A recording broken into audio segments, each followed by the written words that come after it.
নমস্কাৰ জনাইছোঁ। আজি 5 মে 2024 চন। এই 5 মে দিনাই আমাৰ দিছামুখ প্ৰেছ ক্লাবটো প্ৰতিষ্ঠা হৈছিল। আজি আমি দিছামুখ প্ৰেছ ক্লাবৰ প্ৰতিষ্ঠা দিৱসৰ উপলক্ষত আমি এই মুহূৰ্তত দিছামুখ প্ৰেছ ক্লাবৰ প্ৰাংগণত আছোঁ আৰু আমাৰ লগত উপস্থিত আছে আমাৰ দিছামুখ প্ৰেছ ক্লাবৰ বিষয়ববীয়াসকল। মই সম্বৰ্ধনা জনাইছোঁ। মই কৃতজ্ঞতা প্ৰকাশ কৰিছোঁ আমাৰ দিছামুখ প্ৰেছ ক্লাবৰ উপদেষ্টা অনিল গুপ্তা ডাঙৰীয়া।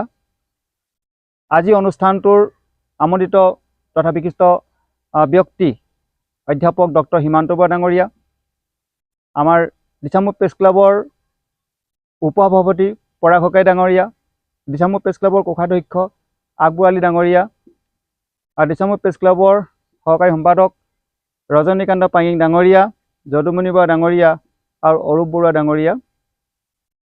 বিশেষ কামত এই মুহূৰ্তত আমাৰ সভাপতি কুমাৰ অভিজিত ডাঙৰীয়া কিছু আঁতৰত আছে।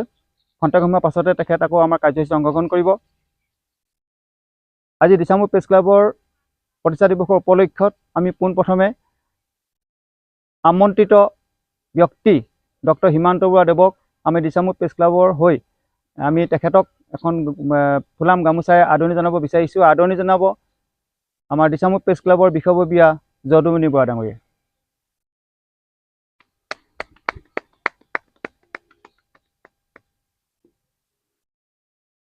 আৰু এই সময়তে মই ক'ব বিচাৰিছোঁ, মই দিছামুখ প্ৰেছ ক্লাবৰ সম্পাদক হিচাপে যে 2002 চনৰ 5 মেত দিছামুখ প্ৰেছ ক্লাব গঠন হৈছিল। বিগত 24টা বছৰে দিছামুখ প্ৰেছ ক্লাবে আৰ্থসামাজিকভাৱে বৃহত্তৰ কোঁৱৰপুৰ, বানমুখ, পাণবেচা, দিছামুখকে আদি কৰি এই বৃহত্তৰ অঞ্চলটোৰ বা বাতৰিৰ ক্ষেত্ৰত সাংবাদিকতা কৰি আমাৰ দিছামুখ প্ৰেছ ক্লাবৰ বিষয়ববীয়া সদস্যসকলে অঞ্চলটোৰ উন্নয়নৰ কাৰণে নিজৰ দায়িত্ব পালন কৰি আহিছে। এতিয়া এই অঞ্চলটোৰ সকলো ক্ষেত্ৰতে বহুত উন্নত হ'ল। যি সময়ত আমি এই বাট পথৰ পৰা আদি কৰি বানাক্ৰান্ত অঞ্চলে ভৰপূৰ হৈ আছিল, গৰাখহনীয়া, তেনেকুৱা সমস্যাৰ মাজত আমাৰ সদস্যসকলে বা বাতৰি কৰি ৰাইজক উপকৃত কৰিছিল।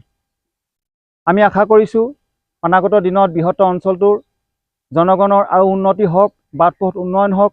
দিছামুখ প্ৰেছ ক্লাবে আমি আশা কৰিছোঁ যে বৃহত্তৰ কোঁৱৰপুৰ মৌজা, বানমুখ, দিছামুখ, দিচাংধাইলি, ডিমৌমুখ, অফলা, চৰাইপৰা, গড়ভগা, কোঁৱৰপুৰ এই অঞ্চলটো উন্নয়ন হওক।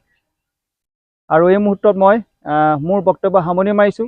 আৰু ইয়াৰ পাছতে আমি আমন্ত্ৰিত ব্যক্তি ডক্টৰ হিমান্ত বৰুৱা ডাঙৰীয়া আৰু উপদেষ্টা অনিল গুপ্তা ডাঙৰীয়া আৰু আমাৰ পৰাগ শইকীয়া সকলোৰে মই মন্তব্য জানিব বিচাৰিম। ধন্যবাদ।